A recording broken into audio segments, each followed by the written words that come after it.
Subscribe करें और bell दबाएं ताकि कोई खबर रह न जाए।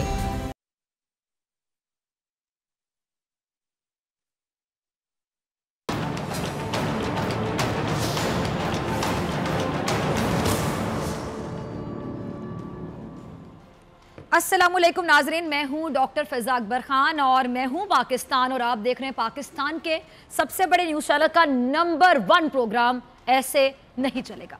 नाजरीन, औरत का मुकाम बहुत बुलंद है। औरत माँ के रूप में जन्नत, बेटी के रूप में रहमत, बहन के रूप में नेमत और बीवी के रूप में राहत होती है। औरत के मुकाम का अंदाज़ा इस बात से भी लगाया जा सकता है कि अल्लाह ने अपने बंदों से मोहब्बत की मिसाल में औरत की ही मोहब्बत का रेफरेंस दिया है। अल्लाह अपने बंदे से 70 माओं के बराबर मोहब्बत करता है। औरत का मकाम इस्लाम में भी बहुत बुलंद है और औरत के हकूक़ की बात हमारे मुल्क के आइन और कानून में भी बहुत वाज़ेह अंदाज में की गई। महाज कोई भी हो, ख़वातीन का किरदार हमेशा नुमाया रहा। आज़ादी की जदोजहद में भी ख़वातीन का एक नाकाबिल फरामोश किरदार रहा। फ़ातिमा जना, बेगम लियाकत अली ख़ान, बेगम जहान आरा और मुस्लिम लीग कौंसिल की जो रुकन थी, बेगम मौलाना मोहम्मद अली जौहर मुस्लिम लीग वर्किंग कमेटी की पहली खातून और बुलंद पाए की मुकर्ररा भी थीं। बेगम नुसरत अब्दुल्ला हारून मुस्लिम लीग शोबा ख़वातीन की सदर रहीं। बेगम शाइस्ता इकरामुल्लाह ने बंगाल में तहरीक पाकिस्तान को मजबूत किया। बेगम सलमा तस्दीक हुसैन और इसके साथ साथ अगर हम बात करें, बहुत सी ख़वातीन ऐसी थीं, बहुत सी शख्सियात जिन्होंने बहुत काम किया पाकिस्तान के लिए, जैसे कि मैंने लास्ट में नाम लिया बेगम सलमा तस्दीक हुसैन का भी। अच्छा जी, मोहतरमा बेनज़ीर भुट्टो, जिनकी सलाहियतों की अगर बात करें उसका एतराफ़ दुनिया ने किया, न सिर्फ पाकिस्तान ने, दुनिया भर ने किया। पाकिस्तान की पहली खातून वज़ीर आज़म बनी, अपने दौर के बड़े बड़े मुखालिफिन से सियासी जंग लड़ी, सोबतें उठाईं, लेकिन लड़ती रही और शहीद कर दी गई। दुनिया में जितनी जंगें हुई हमने देखा, आज़ादी की तहरीकें चली हमने देखा या हिस्ट्री में पढ़ा, तरक्की हुई, इनकलाब आए, उनमें औरतों का किरदार हमेशा चमकता रहा। तारीख इस्लाम को देख लीजिए नाजरीन, हिस्ट्री पढ़ें इस्लाम की, मगरिब की दुनिया को आप देख लें, हर जगह औरतों ने अपनी सलाहियत और मेहनत से अपनी अहमियत को तस्लीम करवाया। जैसे जैसे वक्त आगे बढ़ता गया, औरतों ने मर्दों के शाना बशाना काम किया, मुल्क और कौम की तरक्की में किरदार अदा किया और आज कई ख़वातीन ऐसे ओहदों पर, ऐसी जगह पर, ऐसे मुकाम पर हैं जो हर किसी की किस्मत में नहीं होते हैं। कुछ नाम आपके साथ शेयर करना चाहूँगी, थोड़ी थोड़ी डिटेल। एंजेला मर्कल, सबने नाम सुना होगा। 63 साला एंजेला मर्कल यूरोप के अहम तरीन मुल्क जर्मनी की चांसलर यानी रियासत की सरबराह हैं। एंजेला मर्कल के पास जर्मनी की पहली खातून चांसलर होने का एजाज़ है और ये ओहदा गुज़श्ता 13 साल ही उनके पास रहा, यानी 13 साल सिर्फ उनके पास रहा। थ्रेसा मे का जिक्र करना चाहूँगी, किसने नाम नहीं सुना होगा। 61 साल थ्रेसा मे बरतानिया की दूसरी खातून वज़ीर आज़म बनी और उनसे पहले 1990 में मार्गरेट भी बरतानिया की वज़ीर आज़म रह चुकी हैं। थ्रेसा मे वज़ीर आज़म बनने से पहले बरतानिया की वज़ीर दाखिला भी रह चुकी हैं, जबकि वो मुतादिद सरकारी ओहदों पर भी बुराजमान रह चुकी हैं। मिशेल बैशले, मिशेल जनूबी अमरीकी जो मुल्क है नाजरीन, जमहूरिया चिली की पहली खातून सदर थी। वो पहली मरतबा 2006 में मुल्क के आला तरीन ओहदे पर बुराजमान हुई और वो दूसरी मुद्दत के लिए 2014 में मुल्क की सदर मुंतखब हुई। मिशेल बैशले इससे पहले भी आला तरीन ओहदों पर फाइज रह चुकी हैं। अगला नाम जेसिंडा एड्रन। 37 साला जेसिंडा न्यूजीलैंड की पहली नौजवान तरीन वज़ीर आज़म है, जबकि वो गुज़श्ता 150 साल में इस ओहदे पर बुराजमान होने वाली तीसरी खातून भी हैं। आगे चलते हैं जी। क्रिस्टे कैलजिलेट, 48 साला क्रिस्टे यूरोपीय मुल्क एस्टोनिया की नौजवान तरीन और पहली खातून सदर हैं। वो इस मुल्क की मजमूई तौर पर 5वीं सरबराह भी हैं। क्रिस्टी सरबराह के ओहदे पर बुराजमान होने से पहले मुल्क की सियासत में अहम कारनामे भी सर अंजाम दे चुकी हैं। अच्छा नाज़रीन, ये चंद वो कामयाब ख़वातीन हैं जिनके हाथों में इक़्तिदार रहा, या फिर हम कह सकते हैं कि वो किसी ना किसी ओहदे की शक्ल में इक़्तिदार का हिस्सा हैं रही। उन्होंने जो मुकाम हासिल किया, जिनका मैंने जिक्र किया, यानी यकीनी तौर पे कह सकते हैं कि वो उनकी अनथक मेहनत की बदौलत है, उसी का नतीजा है। लेकिन सिक्के के 2 रुख होते हैं। अभी मैंने आपको ये जो रुख दिखाया वो मैंने आपको बताया कि औरत की अहमियत क्या है और बताया कि कामयाब तरीन ख़वातीन कौन हैं। उनमें से चंद के मैंने नाम आपके साथ शेयर किए, डिटेल्स शेयर की, तस्वीर भी आपने देखी और आप तमाम लोग इनको जानते हैं। लेकिन तारीख़ में ऐसी भी ख़वातीन आई जो या तो किसी साजिश का हिस्सा बनी या उन्होंने खुद साजिशों के जाल बिछाए। तारीख़ इस्लाम में भी ऐसी औरतों का जिक्र है जिन्होंने साजिशें की। मगरिब की तारीख़ की अगर बात करें, वहाँ भी ऐसी कई ख़वातीन गुजरी हैं जिनकी पहचान कानून शिकनी, साजिश, कत्ल या करप्शन बनी। इनमें से चंद नाम मैं आपके साथ अब शेयर करती हूँ, ज़रा देखिए। बेले स्टार 19वीं सदी में टेक्सास की मशहूर डाकू थी। सही सुना आपने, डाकू थी ये खातून। बेले मुसाफिरों को लूटने के लिए काफ़ी शोहरत रखती थी। बेले स्टार और उसके शौहर को 1883 में घोड़ों की चोरी के इल्ज़ाम में सज़ा सुनाई गई और 1889 में उसकी खेत में गोली मारकर हमने देखा कि हलाकत का वाक़या पेश आया। आगे चलते हैं जी। शॉर्लेट कार्डे 25 साल की उम्र में ये शॉर्लेट जो हैं ये कातिल बन गई और फ्रांसीसी इनकलाब के दौरान अगर मैं आपको बताऊं तो फ्रांसीसी जमहूरिया सियासतदानों और जो फ्रांसीसी आइन है ये उसके साथ थी और इसने फ्रांसीसी इनकलाब के रहनुमा जन पॉल कौदे से आमने सामने मुलाकात के लिए झूठ बोला और 13 जुलाई 1793 की बात है, 1793 को इसे अपने बाथ टब में छुरा घोंप कर हलाक कर दिया गया। मयम सेरिट, इन्होंने अमरीकी खाना जंगी के दौरान बागी फौजियों से इत्तेहाद किया था और आपको आगे ज़रा मैं बताऊं इसके बारे में कि उन्होंने जॉन विल्क्स नामी जो शख्स है उनके साथ मिलकर अमरीकी सदर इब्राहिम लिंकन को मारने की साजिश भी की थी और इसने मैरीलैंड में अपने ही होटल में कत्ल के लिए इस्तेमाल होने वाले हथियारों को छुपाने में मदद भी फराहम की और उस पर मुकदमा चलाया गया और इसे साजिश का मुर्तकब भी करार दिया गया। और आपको ये बता दूं कि वो पहली खातून बल्कि बन गई जिसे अमेरिका ने सजाए मौत सुनाई थी। अच्छा जी, 7 जुलाई 1865 को इसे दूसरे साजिशों के साथ बाकायदा फांसी दे दी गई। गुलनारा, इस्लाम क्रमोफ की बेटी, बाप के हाथ में मुल्क का इक़्तिदार रहा। बेटी करप्शन करती रही बाप के नाम पे, बेटी करप्शन करती रही और हर मीडिया हाउस में उसके शेयर्स थे।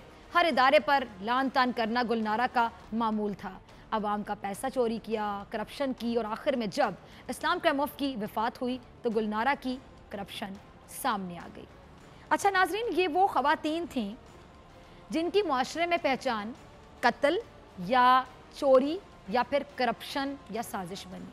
अब कुछ ख़वातीन और हैं जिनका जिक्र बिलावल जरदारी साहब कर रहे हैं। वो क्या कहते हैं, ज़रा पहले ये क्लिप सुन लीजिए। क्लिप आपने मुलाहिज़ा किया, बिलावल जरदारी की गुफ्तगू भी सुनी। नून लीग के साथ बहुत सख्त और नज़रियाती इख्तलाफ था, लेकिन वो इख्तलाफ इत्तेहाद में उस वक्त बदल गया जब दोनों के अबू गिरफ्तार कर लिए गए। नून लीग के साथ सख्त और नज़रियाती इख्तलाफ था, लेकिन वो इख्तलाफ इत्तेहाद में उस वक्त बदल गया जब दो खानदानों के मुकदमात खुले और खुलते चले गए। नून लीग के साथ बहुत सख्त इख्तलाफ था, पूरी कौम समझ रही थी अब कुछ हो जाएगा, अब तो हो ही जाएगा। आसिफ जरदारी बहुत नज़रियाती हो गए हैं, अब मियाँ साहब के साथ हाथ नहीं मिलाएंगे और जरदारी साहब ने वाकई हाथ नहीं मिलाया, बल्कि वो तो सीधा गले लग गए। दूसरी बात, बिलावल साहब दीन की बात क्यों करते हैं? मेरा इनसे सवाल है, इनके चाहने वालों से भी सवाल है। अगर दीन की बात करते हैं तो फिर कम से कम इंसाफ तो किया करें बिलावल भाई इस मामले में। अच्छा ज़रा सुनिए, उसामा बिन जैद ने, आपको मैं ज़रा बताऊं, जो आप सल्लल्लाहु अलैहि वसल्लम के बड़े चहेते थे, एक औरत की सिफारिश की। आप सल्लल्लाहु अलैहि वसल्लम ने फरमाया कि तुमसे पहले जो उम्मतें गुजरी वो इसी वजह से तो तबाह हो गई। वो क्या करते थे? जो गरीब आदमी होता था या कमज़ात, उस पर तो शरई हद कायम कर देते थे और शरीफ को छोड़ देते थे। कसम उस परवरदिगार की जिसके हाथ में मेरी जान है, अगर फातिमा मेरी बेटी भी चोरी करे तो मैं उसका भी हाथ काट डालूं। ये सिखाता है हमारा दीन, ये सीखा है हमने अपने नबी से। औरत का मुकाम दीन इस्लाम में बहुत बुलंद है। औरत को दीन इस्लाम ने बहुत बड़ा मर्तबा दिया, बहुत बड़ा मुकाम दिया। औरत को दीन इस्लाम ने तहफ़्फ़ुज़ दिया, लेकिन इसका मकसद ये तो नहीं, हरगिज़ नहीं, कि औरत अगर मुजरिम हो तो औरत होने की वजह से उसे छोड़ दिया जाए। औरत अगर कातिल हो तो उसकी सज़ा औरत होने की वजह से माफ़ कर दी जाए, यानी इसको 100 कत्ल माफ़। क्यों? क्योंकि वो औरत। औरत अगर कौमी खजाना, अवाम का पैसा चोरी करे, चोर हो औरत, डाकू हो, तो ऐसा हरगिज दीन नहीं सिखाता कि उसे औरत होने की वजह से चोरी की सजा ना दी जाए या डाके डालने के लिए आजाद छोड़ दिया जाए चूंकि तुम औरत हो। जिस खातून की आप बात कर रहे हैं उनका नाम क्या है भाई साहब, जरा बताना पसंद करेंगे? उनका नाम है मरियम सफदर साहिबा। ये खातून मुल्क के 3 बार वजीर आजम रहने वाले शख्स की बेटी हैं और उस 3 बार वजीर आजम रहने वाले शख्स के समधी के हाथ में कौमी खजाने की चाबियां थी। इस खातून ने कौम से झूठ बोला। क्या बोला? झूठ। अदालत से झूठ बोला। इस खातून ने फरमाया था कि इनकी कहीं कोई जायदाद है ही नहीं, और बाद में इसी खातून के भाई ने फरमाया था कि अल्हम्दुलिल्लाह से ये खातून ही नेल्सन और नेस्कोल की मालिका हैं। बिलावल साहब, मुझे तो आप पर हैरत होती है, बाकायदा हैरानी की कैफियत है कि आप कैसे एक मुंतखब वजीर आजम के खिलाफ औरत कार्ड इस्तेमाल कर रहे हैं। आपको सियासत करनी चाहिए, आपको तनकीद भी करनी चाहिए, जो कि मैं अक्सर कहती हूँ कि तनकीद बराए इस्लाह, साथ मशवरा भी दें, तनकीद भी करें, ये भी बताएं कि मसला हल कैसे होगा। सोल्यूशन कोई नहीं बताता, तनकीद करने आ जाते हैं सारे। आपको ऐसी तनकीदी बातें करनी चाहिए जिनसे हुकूमत कुछ सीखे। लेकिन जैसे सिंध में आपके पास सिवाय भुट्टो कार्ड के और कुछ नहीं बचा बेचने के लिए, अब आप इमरान खान की मुखालिफत में सियासत के लिए नया कार्ड मुतारिफ करवा रहे हैं, औरत कार्ड का सहारा ले रहे हैं। जी करे, सजा तो एक ही है सबके लिए, कत्ल औरत करे या फिर मर्द करे, सजा क्या है? फांसी। चोरी औरत करे या मर्द करे, सजा जेल। करप्शन औरत करे या मर्द, सजा जो कानून में लिखी है वही मिलेगी। और वो सजा जेंडर देख के नहीं होती, वो सजा होती है जुर्म के लिए। लेकिन मुझे तो ऐसा लग रहा है जैसे आप जलसा करने के बजाय, सॉरी टू से, फिर आप माइंड भी कर जाते हैं बड़ी जल्दी, औरत मार्च करने गए हो। क्योंकि आपने इस खातून पर बस नहीं किया, एक और खातून का जिक्र किया। रजा, जरा दूसरा क्लिप चलाइएगा बिलावल का। समझ नहीं आई कि आपकी बात की जो बिलावल साहब आप कर रहे थे, यकीनी तौर पे समझ नहीं है कि आप जा रहे थे कश्मीर, और जैसे ही आप कश्मीर में दाखिल हुए उसी वक्त आपकी फुफ्फो को गिरफ्तार कर लिया गया। इससे क्या हुआ? कश्मीर कॉज को नुकसान पहुंचा, मकबूजा कश्मीर का मामला दब गया। क्या अक़वाम मुत्तहिदा ने यह शर्त रखी थी कि जब तक फरियाल तालपुर को, यानी आपकी फुफ्फो को, जेल से रिहा नहीं किया जाएगा वो किसी कीमत पर बात नहीं सुनेंगे? ये कहना चाह रहे हैं। क्या भारत ने मुतालबा किया था कि जरदारी और उनकी बहन फरियाल तालपुर की रिहाई करो तो मकबूजा कश्मीर से कर्फ्यू हटेगा? क्या फरियाल तालपुर साहिबा ने आपको तकरीर लिख के देनी थी कि मैं आपको लिख के दूंगी तकरीर और आप करना, इनके लिए बोलना? ऐसा क्या हो गया फरियाल तालपुर साहिबा की गिरफ्तारी से जिससे आप कश्मीर में बिलावल साहब दाखिल नहीं हो सके? या आप क्या पहरा दे रहे थे अस्पताल के बाहर और इमरान खान ने आपको कश्मीर भेजकर फरियाल तालपुर को गिरफ्तार करा लिया था? क्या कह रहे थे? क्या बातें आप करते हैं? आप लोग किस किस्म की बातें करते हैं? सिर्फ औरतें बची हैं सियासत के लिए अब आप लोगों के पास कि अब एक नया कार्ड आपने मुतारिफ करवा दिया भुट्टो कार्ड की शानदार कामयाबी के बाद। अब नया कार्ड है जी औरत कार्ड। जलसों के बजाय बिलावल साहब औरत मार्च के लिए शायद निकले हुए हैं। अब हम तो यही पूछेंगे, यही बोलेंगे। आपकी फुफ्फो फरियाल तालपुर जो जेल में है, उनको जाली अकाउंट्स के जरिए मनी लॉन्ड्रिंग करने के इल्ज़ाम में गिरफ्तार किया गया। मैं आपको याद करवा दूं, इस केस का आगाज 2015 में हुआ जब FIA ने ऐसे अकाउंट्स की तहकीकात शुरू की जिनसे कई अरब रुपए की ट्रांजैक्शंस की गई। मैं आपको ये भी याद करवा दूं बिलावल साहब, ये केस कुछ अरसे सुस्त रवि का शिकार भी रहा और साबिक चीफ जस्टिस साकिब निसार के 100 मोटो नोटिस के बाद साल 2018 में, अगर मैं गलत नहीं जुलाई का महीना, जुलाई 2018 में आसिफ अली जरदारी के करीबी साथियों हुसैन लवाही, ताहा रजा और इसके साथ साथ दीगर को गिरफ्तार करके मेगा करप्शन स्कैंडल का पहला केस रजिस्टर किया गया था। मैं आपको याद करवा रही हूं बिलावल साहब। इस्लाम ने हर इंसान के हकूक का यकीनी तौर पे मुकम्मल तहफ़्फ़ुज़ दिया है। इस्लाम एक मुकम्मल ज़ाब्ता हयात भी है और इस्लाम ने एक ऐसा जामे कानून दिया है जो सबके लिए बराबर है। हमारे मुल्क में सबसे बड़ा मसला आपको पता है क्या रहा? यही रहा कि जमहूरियत रही, आमरियत रही, लेकिन कानून की बालादस्ती कायम नहीं हो सकी। कौम को कानून के हमेशा बहुत सारे मयार दिखाए गए, बेशुमार स्टैंडर्ड्स दिखाए गए। इस कौम को सिखाया गया कि तुम्हारे लिए कानून अलग है और बड़े अमीर और बड़े जो शरीफ हैं उनके लिए कानून अलग है। इस कौम को इस बात का आदी बनाया गया। यूज टू कहते हैं ना कि मैं यूज टू हूँ, कौम को यूज टू किया गया, आदी किया गया कि इस बात का कि अगर छोटा आदमी चोरी करे तो सज़ा क्या होगी? मौत। लेकिन बड़ा आदमी चोरी करे, बड़ा बंदा चोरी करे तो क्या? वो लीडर बन जाता है। इस कौम को बेहिसी और खुद गर्जी के इंजेक्शन आप जैसे अवामी नुमाइंदों ने ही लगाए, भर भर के लगाए, और बताया कि अमीर जुर्म करके बादशाह कहलाता है और गरीब पर अगर जुर्म का शुबा भी हो जाए, शक हो जाए, तो उसे मार दिया जाता है। इसकी मिसाल रेहान बना। रेहान वो 15 साल का लड़का था जिसको 6000 रुपये चोरी करने के जुर्म में कत्ल कर दिया गया। बिलावल की पुप्पो को तो इंसाफ नहीं मिल सका। बकौल बिलावल साहब के, मरियम सफदर जो कौम का पैसा खाने के बाद भी खुद को लीडर कह रही हैं, बड़े करप्शन करने वालों के मुकदमे बिलावल हर शहर, हर गली, हर चौक में लड़ रहे हैं। लेकिन ये छोटा चोर रेहान, जिसको चंद हजार रुपए की खातिर मार दिया गया, अगर चोरी की थी तो क्या हुकूमत नहीं थी, सुप्रीम कोर्ट नहीं थी, या रेंजर्स नहीं थी, पुलिस नहीं थी? कितना बड़ा चोर था ये बच्चा जिसकी सजा सिर्फ मौत ही बनी। इस रेहान की माँ कहाँ जाकर जलसा करे बिलावल साहब? किस शहर में, किस चौक में, किस चौराहे में उसकी माँ को इतना बड़ा मीडिया कवरेज मिलेगा जितना मुल्क के बड़े चोरों को मिलता रहा? मेरा सवाल है। और बल्कि सॉरी टू से मिल भी रहा है। आज तक ये दुनिया अमीर के लिए जन्नत और गरीब के लिए जहन्नुम साबित हुई है। इसी दुनिया के बारे में साहिर लुधियानवी साहब क्या लिखते हैं, क्या कहते हैं, ज़रा सुनिएगा और महसूस कीजिएगा इन अल्फाज के अंदर छुपे हुए दर्द को, तकलीफ़ को, जो साहिर लुधियानवी साहब ने कलम से लिख दिए। ये महलों, ये तख्तों, ये ताजों की दुनिया, ये महलों, ये तख्तों, ये ताजों की दुनिया, ये इंसान के दुश्मन समाजों की दुनिया, ये दौलत के भूखे रिवाजों की दुनिया, ये दौलत के भूखे रिवाजों की दुनिया, ये दुनिया अगर मिल भी जाए तो क्या है?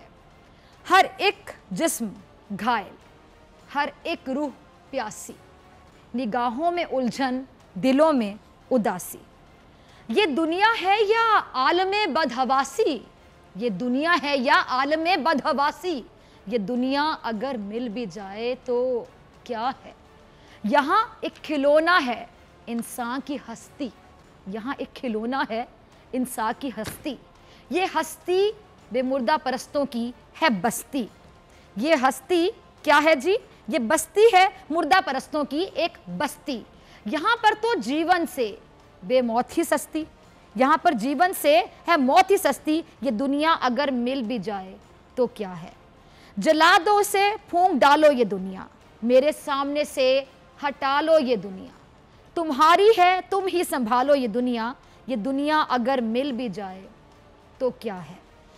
बिलावल साहब, पता नहीं शायरी आपको समझ नहीं आई, इसमें छुपी गहराई आपको समझ आई या नहीं आई। मैं सिंपल आपसे कहूँगी कि औरत मार्च करना बंद कर दें और रेहान का मुकदमा लड़ें, उम्मे रुबाब का, सिंध की बेटी का मुकदमा लड़ें, सिंध के उन 52% बच्चों का मुकदमा लड़ें जो तालीम से महरूम हैं, थर के उन बच्चों का मुकदमा लड़ें जो पानी से महरूम हैं, कराची में मरने वाले उन 33 अफराद का मुकदमा लड़ें जो के इलेक्ट्रिक की बद इंतज़ामी की वजह से बेमौत मारे गए, क्योंकि अब ऐसे नहीं चलेगा। मिलते हैं नाज़रीन ब्रेक के बाद।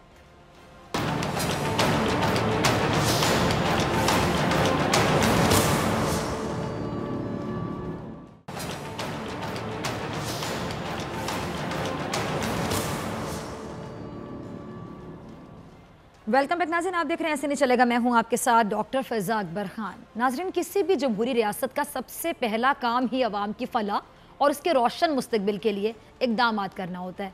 पाकिस्तान में गुज़िश्ता 10 सालों में जमहूरी हुकूमतें रहीं और इस जमहूरियत में जो चीज़ सबसे ज़्यादा नज़रअंदाज की गई वो आपको पता है क्या था? जमहूर, यानी आप, मैं, हम, अवाम। पिछले 10 सालों में जो कानून बने वो अमीरों के लिए बने और गरीबों के लिए ज़िंदगी तंग होती गई। कहीं कहीं रिलीफ भी मिला, लेकिन वो रिलीफ हमेशा आरजी साबित हुआ। इसकी कीमत अवाम ने बहुत भारी चुकाई।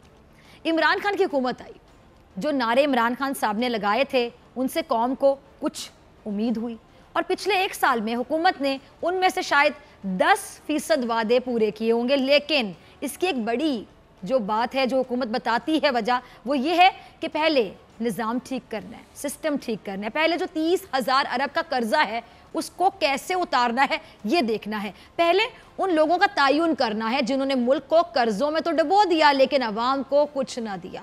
लेकिन ये सब एक तरफ, अवाम रिलीफ चाहती है, तहरीक इंसाफ की हुकूमत अवाम को कैसे रिलीफ देगी ये भी देखना है, ये भी एक बड़ा सवाल है। और ये देखना भी है कि बैरूनी चैलेंजेस के साथ हुकूमत अपने अंदरूनी मसाइल का सामना आखिर कैसे करेगी, क्योंकि इमरान खान मुल्क में जो पड़ा पत्थर भी उठाते हैं नाजरीन, उसके नीचे से भी मसला ही निकल आता है। और आज हम ऐसे ही एक और मसले का जिक्र करने जा रहे हैं जो हुकूमत के लिए दर्द सर बन चुका है। ज़लज़ला जो ज़दा इलाके थे नाजरीन, ज़लज़ला ज़दा इलाकों के लिए आने वाली इमदाद का ऑडिट इमरान खान हुकूमत के लिए एक बड़ा चैलेंज बन गया है। दुनिया भर से लाखों डॉलर्स की इमदाद, लेकिन ज़लज़ला ज़दा इलाकों की मुकम्मल बहाली 14 बरस बाद भी नहीं हो सकी। कायमा कमेटी में इंकशाफ ये किया गया कि ज़लज़ला ज़दा इलाकों के सिर्फ एक ज़िला एबटाबाद में 177 स्कूल्स की तामीर 14 बरस बाद भी मुकम्मल नहीं हो सकी। अगर पीपल्स पार्टी और नून लीग के दौर की तरह की फंडिंग रही तो स्कूल्स की तामीर के लिए मज़ीद 2 दहाइयाँ लग सकती हैं। आगे चलते हैं जी। 14 बरस में इस स्कूल्स तक की तामीर मुकम्मल ना हो सके तो ज़लज़ला ज़दगान के लिए आने वाले अरबों रुपए आखिर गए कहाँ पे? पीपल्स पार्टी और नून लीग की जानिब से ज़लज़ला ज़दगान के फंड्स दीगर मुराद में खर्च करने का भी इंकशाफ हुआ है। कायमा कमेटी बराए कैबिनेट के मेंबरान ने ज़लज़ला ज़दगान के लिए आने वाली फंडिंग पर कई सवालात उठा दिए हैं। ये पैसे किसी और मद में कैसे लगे, ये भी बड़ा सवाल। बरतानवी अखबार डेली मेल ने ज़लज़ला ज़दा इलाकों के लिए आने वाली फंडिंग में करप्शन का इंकशाफ भी कर रखा है। शहबाज शरीफ के दामाद पर ज़लज़ला मुतासिरीन की इमदाद में से लाखों पाउंड्स लेने का इल्ज़ाम भी है। गुज़िश्ता बरस शरीफ फैमिली को बरतानवी अखबार डेली मेल ने आपको बताएं कि एक माफिया से तशबीह दे दी थी। शरीफ खानदान पाकिस्तानी सुप्रीम कोर्ट से सिर्फ माफिया और गॉड फादर का खिताब भी हासिल कर चुका है, लेकिन शर्म इनको नहीं आती। इरा के साबिक डायरेक्टर फाइनेंस इकराम नवीद ने गुज़िश्ता नवंबर अपना जुर्म भी कबूल किया था। पीटीआई हुकूमत दावा कर चुकी है कि तहकीकाती टीम ने बड़े पैमाने पर मनी लॉन्ड्रिंग के शवाहिद इकट्ठे कर लिए हैं। ज़लज़ला ज़दगान के फंड्स की लूट के एहतसाब के साथ नामुकम्मल मंसूबों की तामीर भी हुकूमत के लिए एक चैलेंज है। जबकि डेली मेल ने यह दावा भी किया है कि शरीफ फैमिली ने ज़लज़ला मुतासिरीन की इमदाद के लिए आने वाले फंड्स की लूट मार की है और ये बड़े पैमाने पर की है। ये मसला है क्या और इसे हल आखिर कैसे किया जाएगा, ये जाने हमारे नुमाइंदे हमारे साथ मौजूद हैं। सदीक जान, सदीक बहुत शुक्रिया ज्वाइन करने के लिए। सदीक पूरा मामला भी बताइएगा अपनी ज़बानी। और एक बहुत बड़ा सवाल कि हुकूमत ने अब तक क्या किया, तहकीकात अगर पूछा जाए या फिर ऑडिटिंग की मद में क्या किया गया, ऑडिट किया गया। और इसके लिए सबसे बड़ा सवाल ये होता है कि अगर कर रहे हैं, कह रहे जी हम बड़ा जोरों शोर से कर रहे हैं, जैसे कि शहजाद अकबर साहब भी धुआंधार प्रेस कॉन्फ्रेंस करते हैं और लगता है कि अभी कार्रवाई होने जा रही है, अभी एहतसाब होने जा रहा है, डेडलाइन क्या मुकर्रर की गई, कब तक? जी बिल्कुल, पहले मैं आपको ये मसला बता देता हूँ। जैसा कि पूरा मुल्क जानता है कि 2005 में एक ज़लज़ला आया था, हज़ारों लोग जानों से चले गए, कई इलाके मुकम्मल तौर पर तबाह हो गए थे। और उसके बाद फिर क्या हुआ कि पूरी दुनिया से इमदाद आई थी, दुनिया के हर मुल्क ने पाकिस्तान की इमदाद की थी। लाखों डॉलर पाकिस्तान आए, पाकिस्तानियों ने भी पूरी दुनिया में जो ओवरसीज़ पाकिस्तानी थे, पाकिस्तान के अंदर जो लोग थे, उन्होंने कुर्बानी की एक मिसाल कायम की थी। इतना बड़ा फ़ंड कायम हुआ था, लेकिन आज 14 बरस बाद भी उन ज़लज़ला ज़दा इलाकों की तामीर मुकम्मल नहीं हो सकी। आप बाकी इलाकों को तो छोड़िए, सिर्फ अगर एक ज़िला की हम बात करें जो कि ज़िला एबटाबाद है, इस हवाले से कायमा कमेटी में जो कि सैयद अमीनुल हक हैं, जो MQM के हैं, वो इसकी सरबराही करते हैं इस कायमा कमेटी के, उसमें ये मामला उठाया गया। अली खान जदून जो MNA है एबटाबाद से, उन्होंने ये मामला उठाया कि 14 बरस गुजर चुके हैं लेकिन 177 लड़कियों और लड़कों के जो स्कूल्स हैं वो अभी तक उनकी तामीर मुकम्मल नहीं हो सकी। जब एरा के हुकाम को बुलाया गया, उन्होंने आकर बताया, उन्होंने कहा कि क्योंकि पिछली जो 2 हुकूमतें थीं उन्होंने फंड्स जो एक फंड्स रिक्वायर्ड थे वो दिए ही नहीं, जिस वजह से आज तक उन स्कूलों की तामीर मुकम्मल नहीं हो सकी। उनमें से 30-35 की तो हो चुकी है, बाकी रहते हैं। लेकिन उन्होंने कहा कि जिस रेशो से पीपल्स पार्टी और नून लीग के दौर में फ़ंड मिलता रहा, अगर उसी रेशो से फ़ंड दिया जाता रहा तो ये अगले 15 से 20 साल यानी 2 दहाइयाँ मजीद लगेंगी इन 150 स्कूलों को मुकम्मल होने में, उनकी तामीर मुकम्मल होने में। इस पे अली नवाज अवान हैं, MNA हैं इस्लामाबाद से, उन्होंने बड़े सख्त सवाल किए। उन्होंने कहा कि क्या हमारी तरजीहात थी पिछले दौर में कि आप मेट्रो मोटरवे इन पे तो आप पैसे लगा रहे थे, लेकिन उन इलाकों में जहाँ पे, ये याद रखें ये वो स्कूल हैं जो तबाह हो गए थे, ये नए स्कूल नहीं हैं, उन स्कूलों को भी आपने तामीर नहीं किया। अब उस पर यह कहा गया है कि अगली जो ब्रीफिंग होगी कमेटी को, उसमें तमाम हुकाम को, मुतलका जो हुकाम दीगर हैं उनको बुलाया गया है, ताकि इमरान खान साहब को भी ये कहा गया है कि इमरान खान खुद भी ये बताया गया कि काबीना में ये मामला उठाया गया था कि जितनी फ़ंड्स चाहिए ज़्यादा से ज़्यादा फ़ंड देकर उन इलाकों में जो हॉस्पिटल अभी तक नामुकम्मल हैं, जो तालीमी इदारे नामुकम्मल हैं, उनको मुकम्मल किया जाए। और ख़ास तौर पर अब जो ज़्यादा अहम मामला है जिसकी तरफ आपने भी इशारा किया कि शहजाद अकबर साहब ने बताया कि वाकई एरा के फ़ंड से लूटमार हुई थी, पैसा ये ज़लज़ला ज़दगान का खाया गया था। डेली मेल की स्टोरी आई, शहबाज शरीफ साहब ने कहा कि मैं उनके खिलाफ अदालत में जाऊंगा। अभी तक वो उन्होंने एक ख़त लिखा है, एक अखबार को उन्होंने एक लेटर लिखा है, उससे आगे मामला नहीं बढ़ाया उन्होंने। तो अब सवाल ये पैदा होता है कि क्या वाकई फिर ये जो पैसा जो इन इलाकों में खर्च होना चाहिए था, क्योंकि जितना पैसा आया था उससे इस तरह के कई शहर नए खड़े हो सकते थे, तो क्या वाकई फिर वो पैसा लूटमार की गई है, उसमें से मनी लॉन्ड्रिंग की गई है? जिस हवाले से डेली मेल की खबर भी आई, उनका दावा भी आया, अभी भी रिपोर्टर कह रहा है कि मैं अपनी खबर पे कायम हूँ। तो अब इमरान खान हुकूमत के लिए 2 चैलेंजेस हैं। एक है कि उन इलाकों के लिए जो फंड्स आए थे उनको ऑडिट किया जाए, एहतसाब किया जाए, लूट मार करने वालों को पकड़ा जाए, वो पैसा वापस लिया जाए। दूसरा जो मामला है कि वहाँ के लोगों का क्या कसूर है। आप मुझे बताएं कि पिछले 14 साल में उन स्कूलों की तामीर न होने की वजह से कितने बच्ची और बच्चे हैं जो स्कूलों में नहीं जा सके होंगे। आखिर इसका जवाब कौन देगा? अब इस हुकूमत को एक चैलेंज एहतसाब, दूसरा चैलेंज है कि वहाँ जो तरक्याती काम, जो बेसिक ज़रूरियात जो नामुकम्मल हैं। और ये मैं आपको सिर्फ एक डिस्ट्रिक्ट की बता रहा हूँ। कभी अगर हम प्रोग्राम में बात करेंगे, जो ऑडिट रिपोर्ट सुप्रीम कोर्ट ने कराई थी, जो ऑडिट कराया था, उसमें जो इंकशाफात हुए थे कि कैसे बेदर्दी से वो पैसा लूटा गया। और एक और बात का इजाफा यहाँ पे कर दूँ कि जो फैसला ज़लज़ला ज़दगान के लिए आया था, वो पीपल्स पार्टी का दौर हो, नून लीग का दौर हो, वो और मदात में खर्च होता रहा। आया वो ज़लज़ला ज़दगान के लिए था, हुकूमत को पैसे चाहिए थे किसी और काम के लिए, उन्होंने पैसे इधर से निकाला उधर डाल दिया, हालांकि कानूनी और आईनी तौर पर यह काम वो नहीं कर सकते थे। तो ये सूरत हाल है। देख लीजिए कि पिछले 10 साल में कैसे सिस्टम चल रहा था कि 177 स्कूल आज भी नामुकम्मल हैं।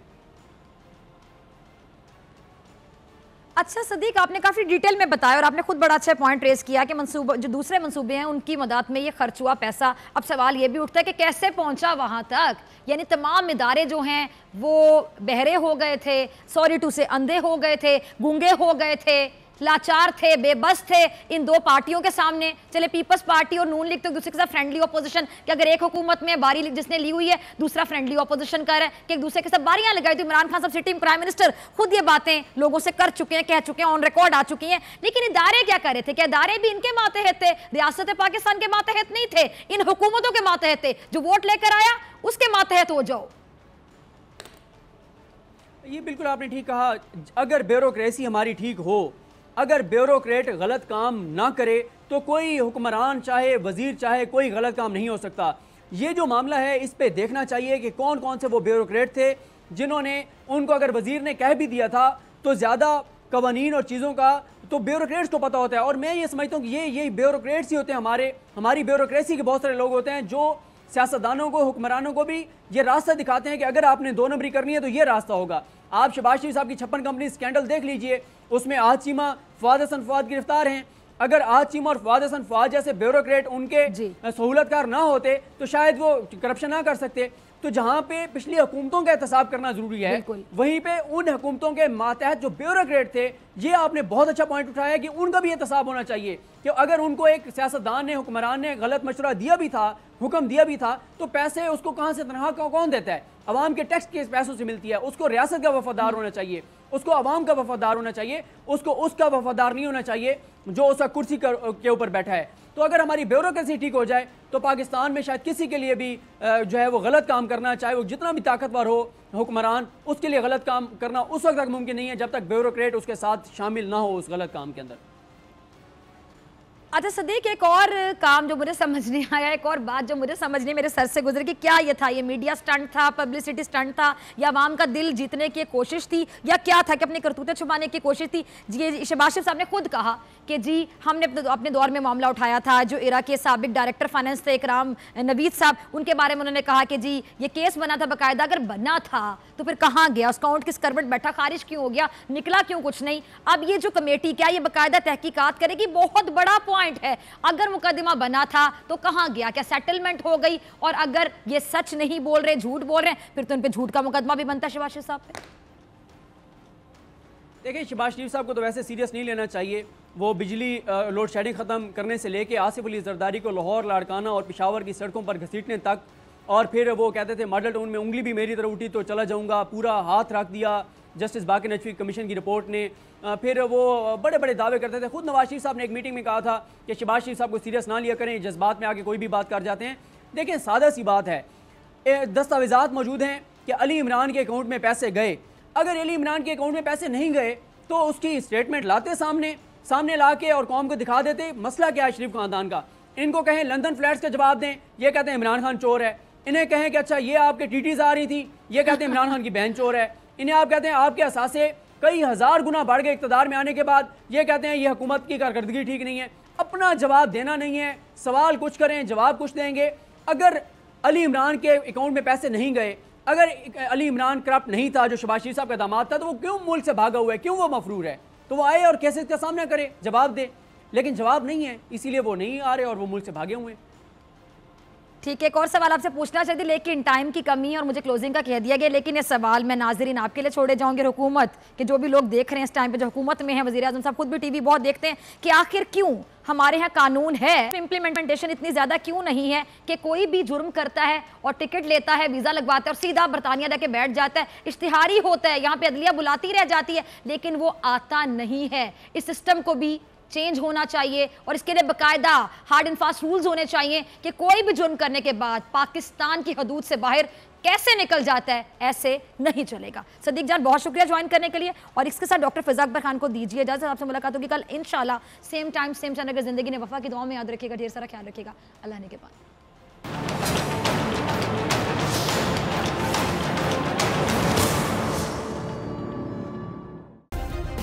सब्सक्राइब करें और बेल दबाएं ताकि कोई खबर रह न जाए।